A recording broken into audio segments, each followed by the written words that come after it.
சோத்துல உப்பு போட்டு தான் பாத்தீங்கிறேன். அன்னைக்கு என் மேல உள்ள கோவத்துல உன் பிள்ளைய தூக்கி முழுங்க, உன் புருஷனை தூக்கி முழுங்கன்னு என்ன பேச்சு பேசுனுச்சு அண்ணி. இப்ப எப்படிப்பா நாங்க வர்றது?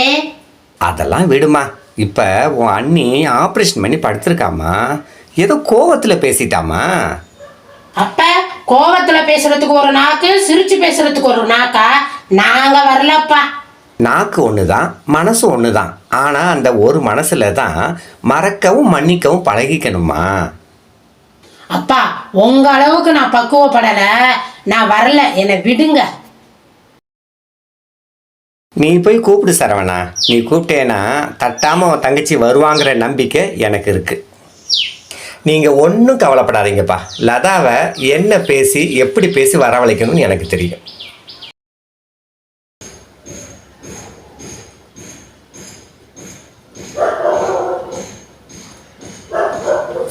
வானே, டீ குடினே. நான் இப்போ நிரந்தரமாக இங்கே வர்றதும் வராததும் உன் கையில் தாம்மா இருக்கு. உன் அண்ணி இப்போ ஆப்ரேஷன் பண்ணி முடியாமல் படுத்திருக்கா. நீ என் கூட கிளம்பி வர்ற.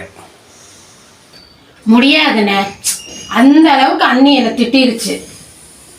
நீ சின்ன வயசில் உன்னை நான் எத்தனை தடவை அடிச்சிருக்கேன், அதையெல்லாம் மறந்துட்டேல.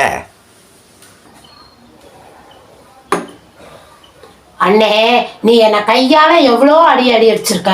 ஆனா அண்ணி என்னை சொல்லால அடிச்சிருக்கனே. அன்னிக்கு பண திமிரு. அப்போ நீயும் என் கூட வந்து ஓன் திமிரை காட்டு. எப்படி? அண்ணி, நீங்கள் பணத்திமிரில் என்னென்ன பேசுகிறீங்க அத்தனையும் பொறுத்துக்கிட்டு உங்களை நான் இப்போ பார்க்க வந்திருக்கேன் பார்த்தீங்களா. அப்போ உங்கள் பணம் பெருசா இல்லை என் மனசு பெருசா அப்படின்னு அவளை பார்த்து கேளுமா. எதையாவது சொல்லி என் மனசை மாத்திடுறேனே. சரி வாட போலாம்.